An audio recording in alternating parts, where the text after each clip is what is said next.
Bonjour chers téléspectateurs, heureux de vous retrouver une fois encore pour cet autre numéro de la revue des Grandes Unes sur Equinox Télévision avec nos invités qui sont déjà en position pour commenter donc ces Grandes Unes avec nous, des Grandes Unes que nous allons découvrir. Donc à l'instant avec tout d'abord le journal La Nouvelle Expression qui titre sur la crise anglophone et sur ces victimes qui se comptent par milliers du côté de Bamenda, des déplacés partis de plusieurs localités, notamment de Ambo ou encore de Batibo, tels que relayés par le journal La Nouvelle Expression, des réfugiés ou des déplacés qui se retrouvent dans des domiciles, parfois amassés à 50 voire à 60 dans des petites bâtisses donc du côté de Bamenda. Le journal qui présente le cas typique d'une famille du côté de Nkwen, non loin donc de Bamenda, avec donc une cinquantaine de personnes qui se retrouvent dans un domicile parce que déplacées, des personnes, femmes et enfants essentiellement,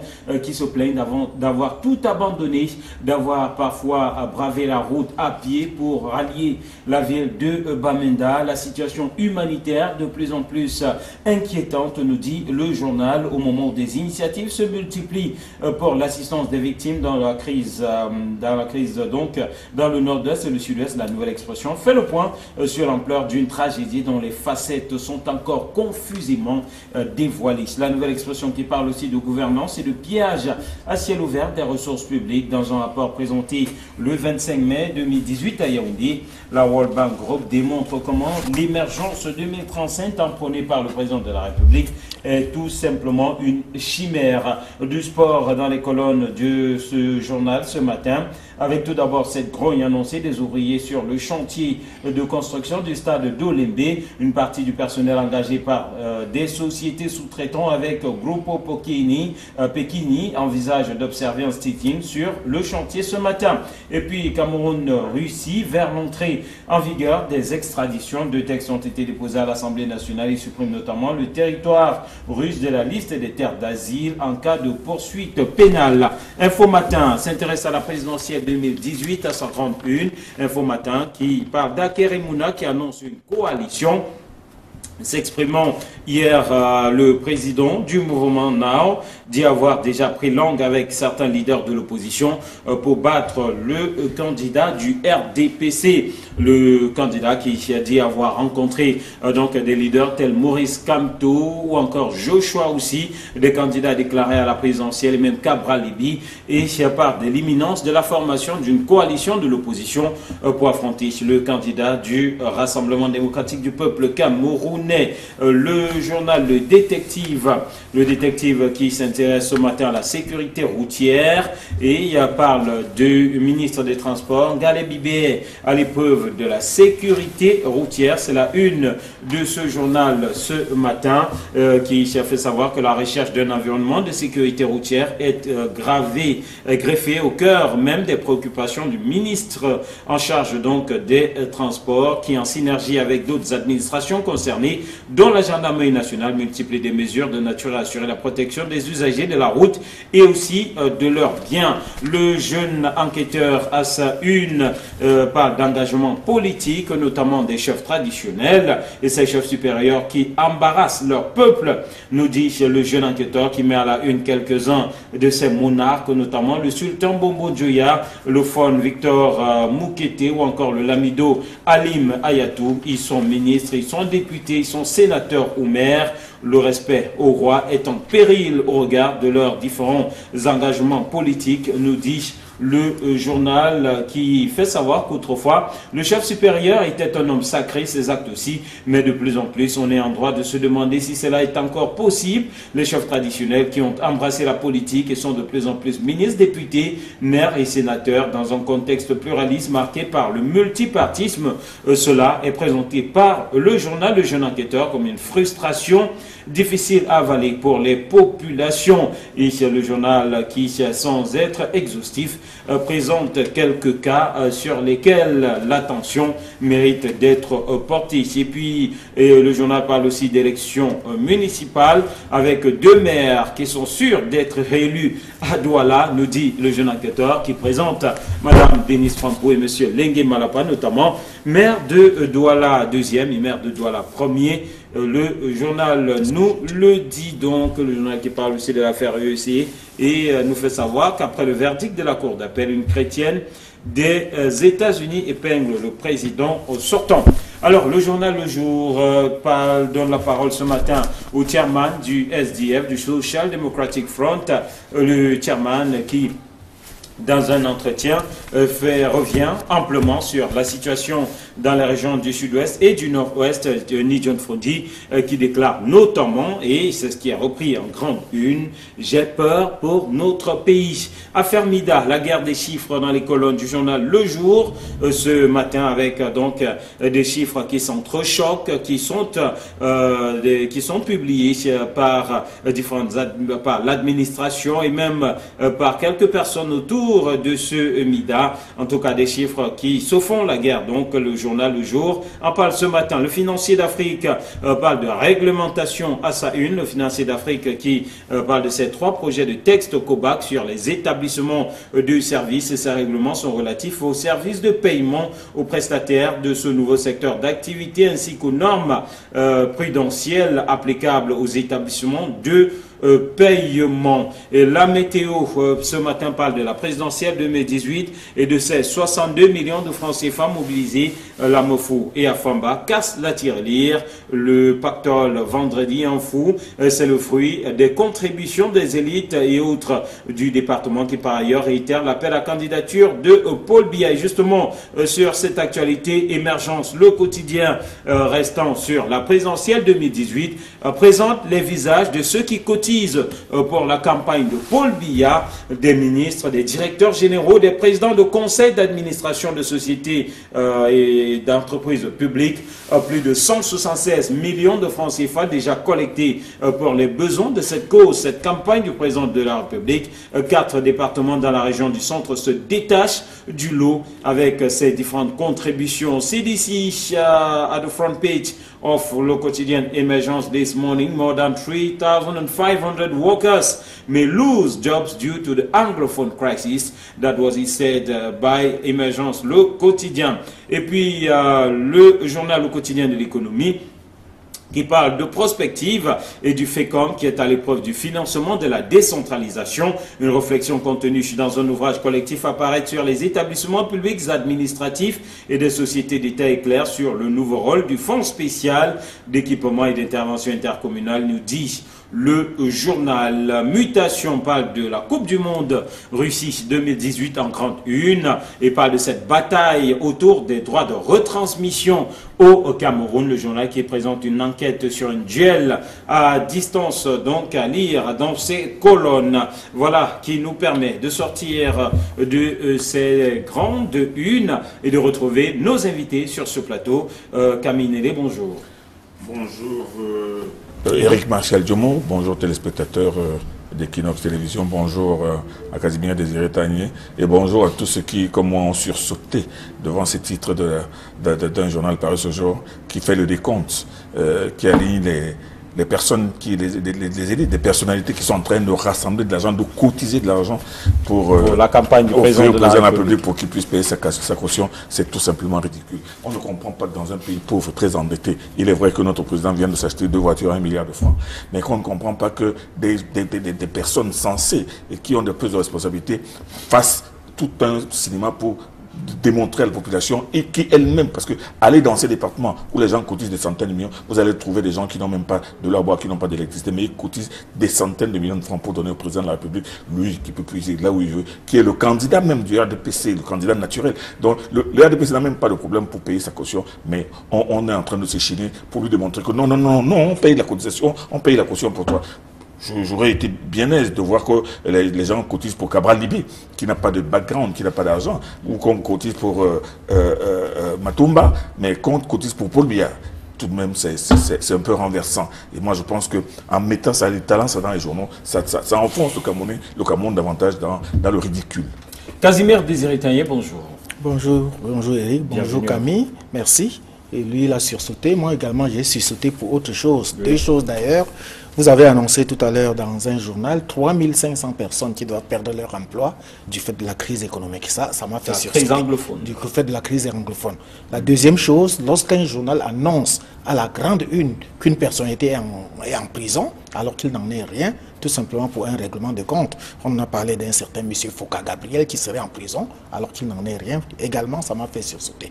Allez, voilà, donc, et on va démarrer avec la crise anglophone qui, une fois encore, revient à la une de plusieurs journaux ce matin. La Nouvelle Expression parle de ces victimes de la crise et des visages de la tragédie en zone anglophone. C'est la une de ce journal qui fait savoir que la situation humanitaire est tout simplement des plus déplorables de ce côté-là. On note, vous avez évoqué le cas de cette entreprise qui pourrait fermer en raison de cette crise anglophone. Et donc, la situation humanitaire, Camille Nélé, de plus en plus préoccupante, telle que nous dit la Nouvelle Expression. Je lève un grand coup de chapeau à la Nouvelle Expression qui, une fois de plus, a mis le doigt là où il faut. Parce que les gens s'imaginent dans leur tête, assis douettement dans les villes, ils s'imaginent que non, il y a des groupes armés qui arrivent, qui tirent les gens qui sont en train de fuir, l'armée qui est en train de tirer. Mais ils ne regardent pas le côté, l'envers du décor, c'est-à-dire que le sort des populations.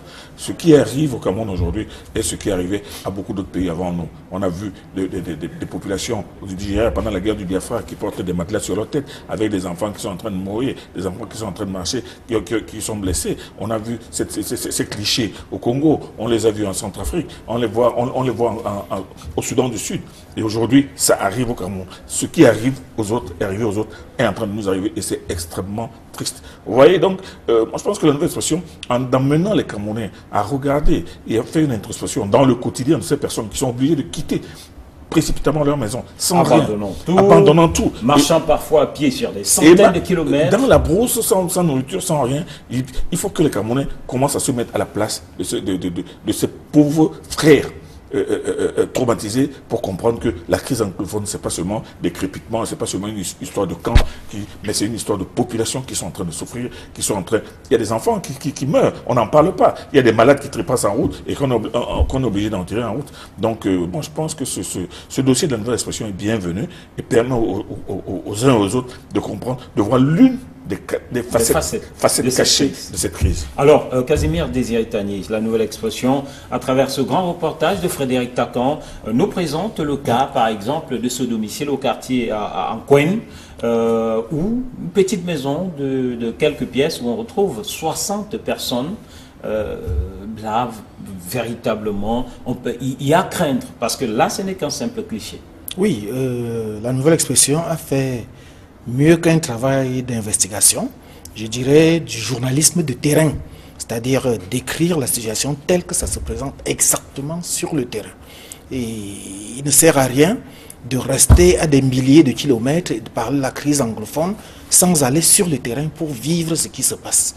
Mieux encore, la Nouvelle Expression a donné des chiffres qui font froid au dos.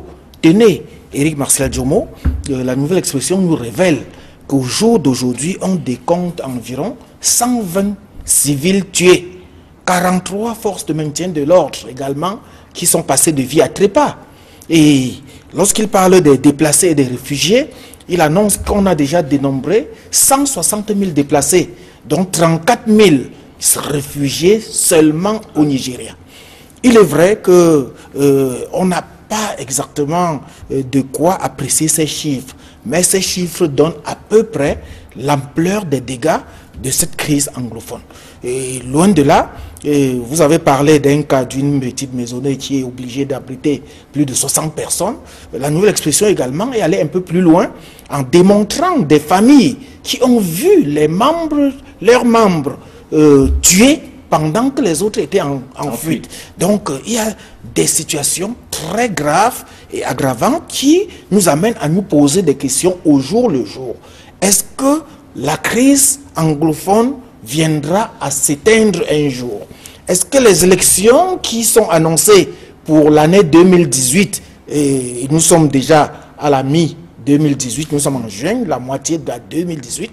Est-ce que ces élections qu'on nous avait annoncées auront effectivement lieu? Rappelez-vous que pour les élections sénatoriales, on a été obligé de déporter certains électeurs par hélicoptère pour aller voter. Est-ce qu'on va donc déporter les gens? Un collège électoral assez réduit. Il y a beaucoup d'interrogations à partir de cette analyse et de ce reportage que la Nouvelle Expression a fait. Et vraiment, comme Camille l'a dit tout à l'heure, je crois que c'est un travail qui mérite qu'on lui tire un coup de chapeau. Alors, le jour lui donne la parole au chairman du Social Democratic Front, ni John Frondi, qui dit, entre autres, « J'ai peur pour notre pays ». Suffisant aussi pour peindre la situation?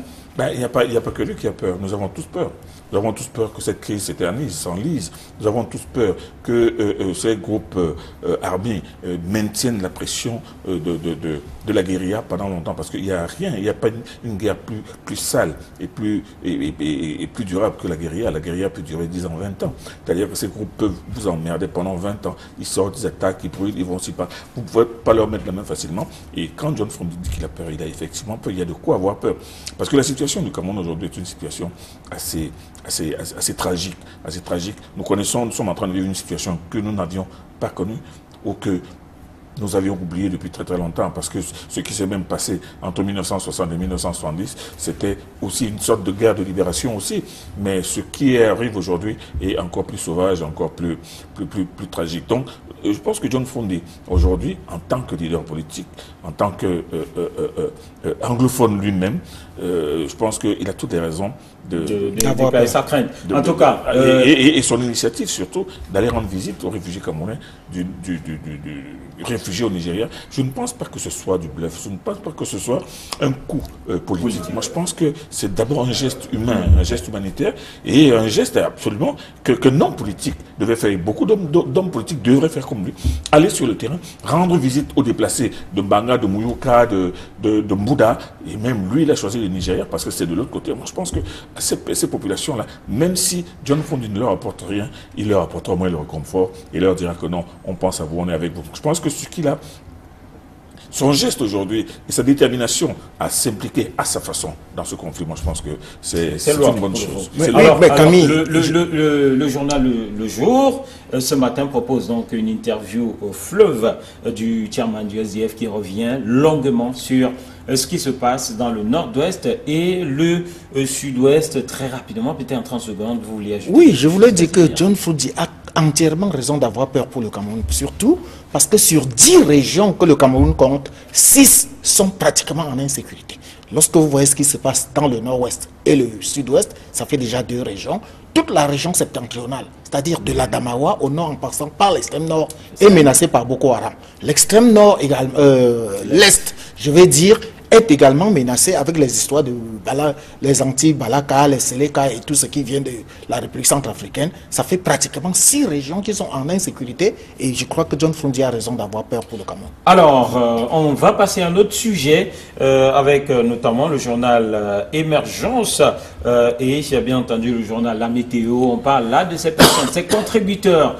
Camille Nélé l'évoquait en début d'émission. La Météo qui se présente les visages, la Météo qui parle comme d'un trophée de 62 millions que la Mofou et Afamba cassé sa tirelire pour la campagne du président de la République, Paul Biya, et le journal Émergence, le quotidien, qui présente les visages de ceux-là qui cotisent pour la campagne de Paul Biya. On se rend compte que ce sont des personnes bien connues, ce sont des élites, ce sont des administrateurs, ce sont des directeurs généraux, ce sont des présidents de conseil d'administration, ce sont des ministres et assimilés. Commentaire, Casimir. Oui, le ridicule ne tue plus le Camerounais. Éric Martial, vous avez vu, après la flopée des appels à candidature ridicules, parce que comme Camille l'a signalé tout à l'heure, Biya n'a pas besoin. Biya est le candidat naturel du RDPC. Ça, c'est la première des choses. La deuxième des choses, Biya n'est pas dans une situation d'indigence financière au point de demander qu'on lui cotise pour sa campagne. Biya a suffisamment de ressources pour gérer sa campagne. Et au-delà de Biya, le RDPC n'est pas un parti mendiant, ne doit pas faire dans la mendicité. Ça, c'est pratiquement la mendicité. Et moi, je rappelle ici que c'est dans la Léquier que cette histoire a commencé avec Eyebe Aïssi, qui est le ministre de l'Agriculture. Et vous savez que les Camerounais aiment bien faire dans le suivisme. Donc, lorsque une personne a commencé une action, surtout qu'il faut protéger son gombo, c'est ça, de ça qu'il s'agit. Il faut que les ministres et les autres estampantins du régime essayent de protéger leur gombo. Et c'est pour ça que, par tous les moyens, il faut démontrer au prince qu'on est prêt à mourir avec lui ou à mourir pour lui. Alors Camille, on voit là la contradiction entre les deux journaux, la météo qui parle de cette somme ronflante, la meuf Famba qui casse sa tirelire, et de l'autre côté, on voit bien, du côté du journal L'Émergence, voilà, qu'il est question de démontrer aux Camerounais que voici ses contributeurs pour la campagne de Paul Biya. On n'a jamais vu ça dans aucun pays au monde, où des ministres et des directeurs généraux cotisent pour la caution du candidat. Grand renfort médiatique. De publicité. On n'a jamais vu ça. Et moi, je pense que si le Cameroun est en train de vouloir sortir sa particularité, une fois de plus, il a sorti une invention, mais seulement dans la négativité. Dans un pays pauvre, très endetté comme le Cameroun, et dans des départements pauvres comme ceux-là, où on trouve des paysans qui n'ont même pas de quoi acheter les intrants pour leur propre plantation derrière leur maison, ou des populations qui n'ont pas d'électricité, qui n'ont pas d'eau courante. Et ces populations, quand elles entendent que les personnes nommées par le régime cotisent des centaines de millions, alors que ces centaines de millions auraient pu être mises à la disposition de la viabilisation du village, de l'approvisionnement des centres de santé en médicaments et tout ça. Ils comprennent tout ça en disant qu'on vous donne ça, monsieur le chef de l'État. Mais eux-mêmes, ils prennent l'argent où? Quel est le salaire d'un ministre? Quel est le salaire d'un directeur général? Pour que vous vous retrouviez avec 160 millions. Et on parle de tirelire. Donc, il y a des départements qui ont une tirelire où ils gardent l'argent en se disant que dans 5 ans, on va cotiser pour le président de la République. Non, écoutez, arrêtons cela. Et les personnes qui le font, ce sont des professeurs d'université, ce sont de hauts diplômés, ce sont de hauts commis d'État. Ils n'ont pas honte que leurs enfants... Dans quel registre est-ce que vous placez ça? Mais non, moi, je place ça dans le registre comment est-ce qu'on peut appeler ça? D'un clientélisme absolument abracadabrant. C'est-à-dire qu'on veut démontrer au président, non, on vous aime, excellence, c'est pour ça que nous cotisons. Pour cotiser quoi? On a déjà vu ça où? Et dans un pays pauvre, très endetté, et très embêté comme le Cameroun. Non, ce n'est pas sérieux. Que ces ministres cotisent d'argent pour les envoyer pour les victimes de la crise anglophone, mais pas pour le président de la République, qui lui, le RDPC, c'est le parti qui est, comme dit quelqu'un, proche, mais alors très proche du pouvoir. Il a suffisamment de militants pour cotiser. Le RDPC a toujours cotisé de l'argent pour le candidat qu'il investit. Comment voulez-vous que des personnes qui sont ces militants en dehors de cette cotisation officielle fassent autant de gesticulations publiques pour dire que non, nous cotisons pour notre candidat? Non. Au lieu de cotiser pour l'éducation, au lieu de cotiser pour les routes, pour l'eau, pour la santé, pour tout cela, on préfère, c'est un peu comme si un verre était trop plein et vous essayez encore d'y ajouter alors que ce verre n'en a vraiment plus besoin. Voilà qui est dit. On va aborder un autre sujet. Il s'agit de la une du jeune enquêteur, ces chefs supérieurs qui embarrassent finalement leur peuple. C'est vrai que de plus en plus de journaux fustigent l'attitude de ces chefs traditionnels qui, comme l'ont relevé le rédacteur du jeune enquêteur, sont ministres, députés, sénateurs, maires. Une situation qui les met en porte-à-faux d'une certaine façon avec leur peuple. Ce qui est une entrave, ou ce qui, selon le journal Le Jeune Enquêteur, tend à tuer ou à annihiler l'autorité traditionnelle. Oui, Eric, vous savez que moi qui suis de l'Ouest, chez nous, le chef traditionnel, le chef supérieur, est une personnalité sacrée.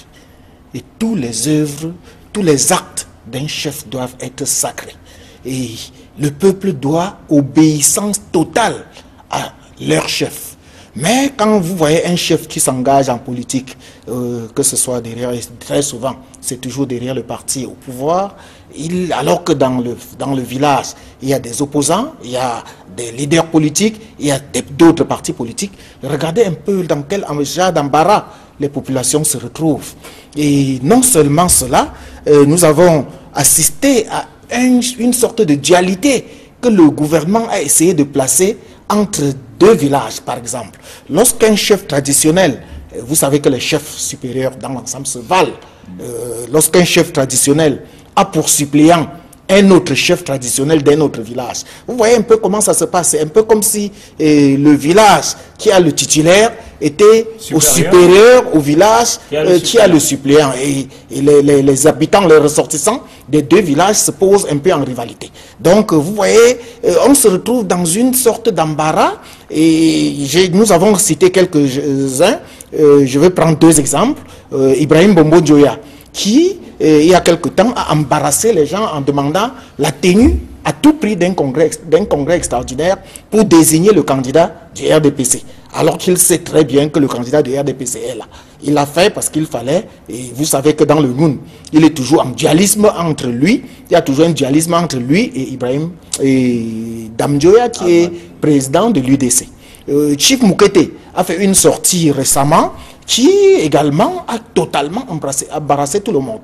Donc, de l'autre côté, vous avez tous ces chefs traditionnels qui sont nommés suppléants et autres, et qui... Ils sont nommés ministres. Il y en a même qui, le jour du vote, vient avec une chaise pour s'asseoir à côté de l'isoloir pour contrôler qui a voté pour qui. Moyen de pression. Et justement, ça fait des pressions inutiles. Donc, je crois qu'il faudrait que l'on revienne un peu à la normale. On ne continue pas. À l'orthodoxie traditionnelle. Alors, Camille, est-ce que, à la longue, cela pourrait complètement effacer, altérer l'autorité traditionnelle dans notre pays? Donc moi je pense que cela va tout simplement contribuer à enlaidir l'autorité traditionnelle. Quand Casimir parle de ces chefs qui sont ministres, qui sont directeurs généraux, non, vous savez, il y a même beaucoup de directeurs généraux qui étaient d'abord directeurs généraux et avec leur argent et leur puissance sont devenus chefs. Ils sont allés acheter la chefferie, alors qu'ils ne descendent pas de la chefferie. Mais ne parlons pas de cela parce qu'il y en a plein dans le gouvernement que vous entendez Sa Majesté, Monsieur le ministre, c'est tout simplement ridicule. Mais là où moi je trouve que les chefs supérieurs embarrassent leur population, c'est quand vous voyez un chef qui prend la parole pour dire que le chef de Tan, le village de Tan soutient le candidat du RDPC, soutient Paul Biya. Ou alors un groupe de chefs s'assoit sans consulter leur population pour dire que non, nous les chefs de Tan, nous soutenons la candidature de Paul Biya, nous appelons Paul Biya à se présenter. Non, est-ce que ces chefs ont consulté leur population?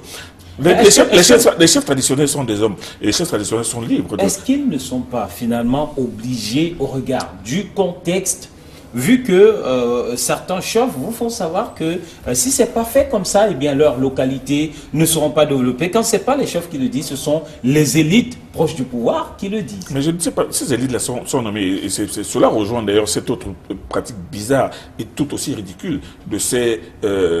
de ces agapes que l'on voit dans les villages après la nomination d'un ministre. Immédiatement, vous voyez les populations de tel remercier le chef de l'État. On ne sait pas si le chef de l'État avait consulté ces populations avant de nommer un ministre. Mais non, moi, ce que je voulais dire pour terminer, c'est que les chefs sont des hommes politiques, sont des hommes dont ils ont le droit d'avoir des options politiques, des opinions politiques. Mais il ne faut pas que ces chefs-là parlent au nom de leur population. Parce que si ces chefs demandaient l'opinion de leur population... Pas consulté. Ils n'ont pas consulté, mais ils disent qu'ils soutiennent Tan. Ils s'insurgent contre ceci. Ils font cela. Non, ce sont des hommes qui parlent pour eux.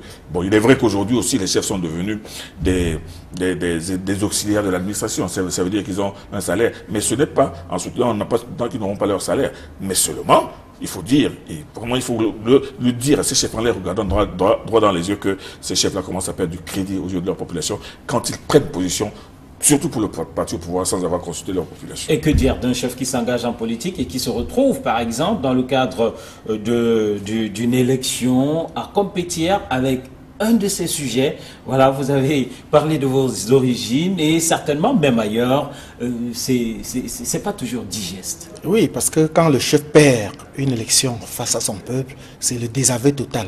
Et je vous ai dit tout à l'heure que le chef doit être une institution même sacrée. Quand le chef se retrouve face à un de ses concitoyens et que le résultat n'est pas favorable au chef, vous voyez dans quel genre de situation on se retrouve et ce n'est pas vraiment gai. Allez, forcément on comprend que ça embarrasse aussi les populations. On va évoquer l'église évangélique du Cameroun et le verdict de la cour d'appel qui a été rendu en défaveur du bureau élu du côté de Ngaoundéré. Un verdict salué par la partie adverse le journal, le jeune enquêteur, nous fait savoir qu'une chrétienne des États-Unis épingle le président sortant. Alors Camille Nélé, on n'est pas au bout du tunnel avec cette affaire Église évangélique du Cameroun. On n'est pas au bout du tunnel parce qu'après la Cour d'appel, forcément, il est à prévoir que le président sortant, qui n'a démarre toujours pas à saisir, va se pourvoir en cassation. Mais vous savez que pour que cette cassation, pour que ce dossier soit enrôlé, il faudrait bien qu'il y ait de nouveaux éléments. Mais s'il n'y a pas de nouveaux éléments, le dossier peut tout simplement être rejeté. Mais vous savez très bien que vous pouvez imaginer que les choses ne s'en tiendront pas là. C'est vrai que les activités du bureau ont été suspendues par le tribunal non, d'abord par le tribunal de première instance. Ensuite, le verdict a été maintenu, vient d'être maintenu par la Cour d'appel. Bon, évidemment, le bureau sortant n'est pas prêt à déposer les gants, mais je vous dis que l'affaire EEC n'est pas au bout du... On n'est pas prêt de voir la fin. Casimir. Moi, je crois qu'au bout de toute cette histoire, où vous avez vu des pasteurs qui s'insultent sur la chair, vous avez vu des églises qui ont été scellées, vous avez vu des bagarres entre pasteurs, vous avez vu même toute une meute de pasteurs qui sont allés, se sont mobilisés pour aller au tribunal, un peu comme si leur présence pouvait changer quelque chose. Malheureusement, le tribunal, la cour d'appel est restée froide et a rendu son verdict en âme et conscience. Et depuis que l'affaire a commencé, vous allez voir que la tendance au niveau de la justice tourne toujours du côté d'un seul côté. Et donc le bureau élu de Gaoundéré a perdu pratiquement tous les procès. Mais je crois au bout du compte, il faudrait que les chrétiens reviennent un peu sur terre et qu'ils sachent que ce n'est pas l'Église qui sauve. L'Église, c'est une institution, mais c'est la foi de chacun qui le sauve. Il faudrait que chacun revienne à sa foi, fasse confiance à sa foi, et que quand on va à l'église, on ne va pas pour le pasteur, qui peut être pour tel ou tel autre camp, mais que chacun aille à l'église pour lui-même, pour soi-même, pour prier son Dieu et ne pas tenir compte de tous les clivages et de toutes les oppositions. Parce que pratiquement l'église évangélique au Cameroun aujourd'hui est scindée en deux. Il y a un camp qui est pro prison mongolais et l'autre camp qui est pro NZTOYA. Et vous avez vu avec la lettre de cette chrétienne qui est aux États-Unis, qui le démontre aujourd'hui que si l'église évangélique en est arrivée là, c'est l'affaire d'une et une seule personne. Il s'agit de Isaac Batomen, qui était le président sortant, qui, d'après cette chrétienne, a tué l'église évangélique au Cameroun, en France, aux États-Unis, et qui est en train de le continuer, et qui aujourd'hui se réfugie aux États-Unis. Bon, donc c'est son avis à elle, parce que d'autres viendront. C'est un avis avec des faits palpables et concrets. Oui, voilà. C'est son avis à elle. C'est son avis, et c'est tout comme de l'autre côté en face, on va trouver des gens qui vont trouver. Forcément. Mais toujours est-il qu'aujourd'hui, avec cette crise au sein de l'église évangélique, on réalise que même les églises sont devenues politisées. Absolument. C'est une question d'élection, parce que moi je pense qu'il n'y a pas de raison qu'il y ait une élection, et que l'élection aux États-Unis soit une question de comme aux États-Unis ou comme en France, où il faut vraiment que les gens s'insultent, les gens... Non, c'est une question de foi, on doit servir Dieu, et on doit même, moi je pense, comme ça a commencé à l'église évangélique, parce que c'était une sorte de consensus, où les choses se passaient de façon fluide, sans bruit, et là aujourd'hui, avec des considérations extra-religieuses, on en arrive là. Alors messieurs, en une minute, je voudrais que l'on sorte avec cette autre information, contenue dans la Nouvelle Expression. On parle de gouvernance et de ce rapport de la World Bank Group qui démontre comment l'émergence à l'horizon 2035 tamponnée par le président de la République est tout simplement une chimère, par le pillage à ciel ouvert des ressources publiques. Et justement, dans ce rapport, l'on fait savoir que tant qu'il n'y aura pas une réorientation de la dépense, le journal cite d'ailleurs un certain nombre de dépenses de l'administration publique en général et financière, les frais de représentation, les frais de mission, les frais de cérémonie, les frais de carburant, les frais de voyage, les frais de services extérieurs, tant qu'il n'y a pas cette réorientation, eh bien, l'émergence reste une chimère. Alors, en quelques secondes, je souhaiterais que chacun puisse réagir dessus. Casimir? Oui, j'ai juste un petit mot. À quoi servent toutes ces structures, toutes ces panoplies de structures qui ont été créées pour lutter contre les détournements de deniers publics et l'enrichissement illicite. Vous avez vu, il y a le Consupé, il y a la NIF, il y a même la Cour des comptes, il y a la CONAC et surtout le TCS. À quoi servent finalement toutes ces structures-là? Moi, je crois que c'était tout simplement des structures budgétivores qui sont là uniquement et qui continuent à nous engouffrer pour un pays pauvre très entêté comme ce rapport de la World Bank Group, Camille. Ce rapport de la World Bank, moi je commence d'abord par l'émergence annoncée par le président de la République. Était-il sincère quand il annonçait l'émergence pour 2035. À l'horizon 2035. C'est pour ça que je dis, il disait à l'horizon. Alors l'horizon c'est avant. Ah, ça veut dire que c'est pas. Alors ce n'était déjà pas évident. Mais seulement était-il sincère? Oui, peut-être qu'il peut être sincère, mais seulement il sait très bien qu'en 2035, lui-même, s'il est encore vivant, il aura 105 ans. Donc je crois que cette émergence, personne n'y a cru, beaucoup de gens n'y ont pas cru, même si les ministres annoncent souvent cette formule à la fin de leur discours pour meubler leur discours, mais avec l'état du Cameroun, l'état actuel économique du Cameroun, l'état de dégradation de notre économie. Et regardez, un pays émergent comme le Cameroun ne peut pas continuer à se contenter de poteaux électriques en eucalyptus. C'est-à-dire qu'avant 1960, les poteaux électriques, vous pouvez le vérifier là en bas, étaient en béton. Ils sont là jusqu'aujourd'hui. Mais aujourd'hui, on a des poteaux en eucalyptus qui font 3, 4, 5, 6 mois, qui se cassent et qu'on remplace parce que et qu'on n'arrive même pas à remplacer. Parce que ces eucalyptus sont puisés dans la plantation d'une seule haute personnalité de cette République. La deuxième personnalité. On va sortir, messieurs. Merci. C'est la deuxième personnalité. Merci aussi pour la précision. Merci Camille, merci Casimir.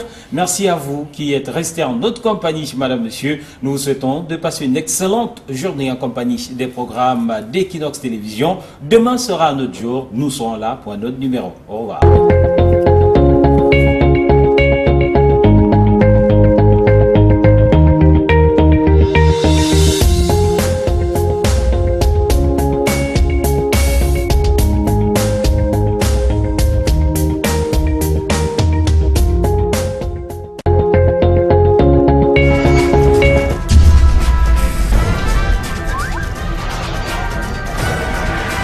Equinox Télévision, au-delà de l'image, nous